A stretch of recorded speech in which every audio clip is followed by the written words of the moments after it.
इस फल को देख रहे हैं आप? अभी अभी अपनी डाल से अलग हुआ है। बड़ा दुख होता है ना जब आप अपने उद्गम से अलग होते हैं, परंतु ये दूरी भी आवश्यक है। अब इस फल को ही ले लीजिए। अपने जीवन दाता वृक्ष से अलग होकर ये ना केवल किसी की भूख शांत करेगा, अपितु इसके भीतर के बीज से एक नए वृक्ष का सृजन भी होगा और कई फल जन्मेंगे। सृजन की प्रतिक्रिया में पीड़ा आवश्यक है। यदि पीड़ा नहीं होगी तो सृजन नहीं होगा। पीड़ा अपने उद्गम से दूर होने, पीड़ा अपनों से दूर होने। इस फल की भांति हम मनुष्यों को भी अपने उद्गम से, अपने सगे संबंधियों से अलग होना पड़ता है। और यही अलगाव एक नए सृजन को, एक नई सृष्टि को, एक नए विकास को जन्म देता है। इसलिए ऐसे अलगाव से दुखी मत होइए, उसका स्वागत कीजिए, क्योंकि ये विकास की नींव है। अपराध वो भावना है जिसके कारण संसार में सदा दुख ही व्याप्त रहता है। हम सब अपराधियों से घृणा करते हैं, उन्हें कोसते हैं, परंतु क्या कभी विचार किया है कि कोई भी जन्म से अपराधी नहीं होता? तो ऐसा क्या कारण है कि कोई इतना बुरा बन जाता है कि वो बुराई की सीमाएं ही पार कर जाए? कारण है कामना।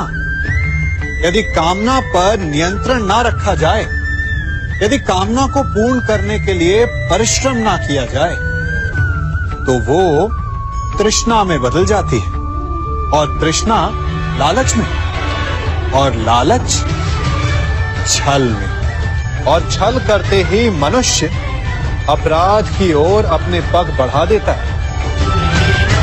इसलिए ये अत्यंत आवश्यक है कि मन की कामनाओं पर नियंत्रण रहे। यदि मन पर नियंत्रण रहेगा तो अपराध पर स्वयं ही नियंत्रण हो जाएगा। हम सबका मन करता है कि हम जीवन में ऐसे शिखर पर पहुंचे जहां हमसे ऊपर कोई ना हो, जहां हमें कुछ करने की आवश्यकता ना पड़े, है ना? कुछ लोग इस शिखर पर पहुंच भी जाते हैं, परंतु उनका मन सदा विचलित रहता है। इतनी मनोरंजक बात है ना कि जिस विश्राम को पाने के लिए हम इतनी मेहनत करते हैं, इतना परिश्रम करते हैं, वो हमें मिलता ही नहीं। कारण स्वयं सोचिए, वन का राजा होने के पश्चात भी सिंह को अखेट के लिए परिश्रम क्यों करना पड़ता है? सोचिए। मैं बताता हूं, क्योंकि राजा होने का अर्थ ये नहीं कि वो सदा सोता रहे और मृग स्वयं उसके समक्ष आकर कहेगा कि आइए महाराज, मुझे खाकर अपनी भूख मिटाइए। तो समझ लीजिए, कार्य आपके परिश्रम से संपन्न होते हैं, केवल कामना से नहीं।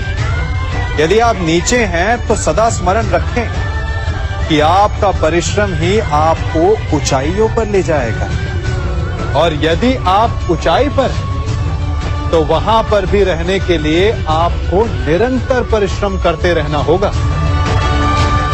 अर्थात परिश्रम से मुक्ति नहीं है, क्योंकि परिश्रम ही जीवन है। सबसे अधिक महत्वपूर्ण क्या है? जीवन, या जो जीवन में पाया, यात्रा, या यात्रा पूर्ण करने के बाद पाया गया लक्ष्य, कर्म या उसके फल? बहुत ही महत्वपूर्ण परंतु विकट प्रश्न है ना? परंतु तनिक धीरज से सोचेंगे तो इसका उत्तर अधिक कठिन नहीं है। यदि जीवन यात्रा है तो उसका लक्ष्य क्या होना चाहिए? स्वयं सोचिए। मान, संतान, धन, नहीं ना। अंतिम लक्ष्य है परम आनंद, और ये अचानक से नहीं मिलता। इसे पाने का केवल एक ही उपाय, और वही आपका कर्म, वही आपकी यात्रा भी, और वही आपका प्रारब्ध भी है। और आपको कौन बताता है कि आपके लिए सही क्या है? वो है आपका मन, जो मस्तिष्क की भांति हानि और लाभ नहीं सोचता, जो आपको ये बताता है कि शुभ किसमें है, संसार का कल्याण किसमें है, आनंद किसमें है। यदि आपका मन संयमित है तो वो आपका सबसे महत्वपूर्ण मार्गदर्शक है, जो आपकी यात्रा, आपका लक्ष्य, आपके कर्म और उसके फलों को सबको शुभ बना सकता है।